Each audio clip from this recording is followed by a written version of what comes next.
Que l'on soit célibataire, en union libre, pacsé, marié, divorcé, veuf, avec ou sans enfant, il est important de mettre en place des solutions qui permettent de sécuriser financièrement sa famille. Ces solutions dépendent de la situation de chacun. Savez-vous par exemple que lorsque deux personnes sont pacsées ou en union libre, elles ne sont pas héritières l'une de l'autre?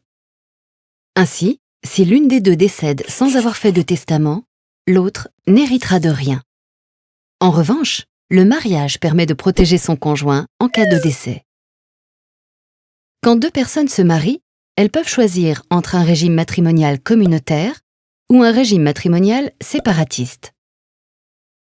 La communauté réduite aux acquêts, par exemple, est un régime matrimonial communautaire, car si chaque époux est propriétaire de ses biens acquis avant le mariage, les biens achetés pendant le mariage sont mis en commun.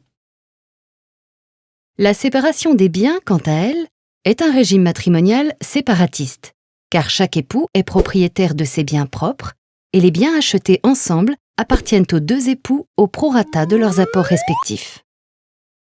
Lorsque l'on a une famille, gérer son budget, c'est aussi se constituer très tôt une épargne pour anticiper une naissance, financer les études supérieures des enfants, qui coûtent en moyenne 55 000 € pour 4 ans, ou encore prendre en charge un parent âgé en maison de retraite, ce qui peut coûter entre 2 500 et 4 500 € par mois.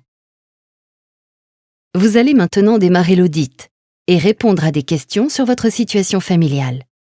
Vos réponses nous permettront de comprendre votre situation et vos besoins et par la suite, de vous conseiller au mieux si vous souhaitez poursuivre la démarche.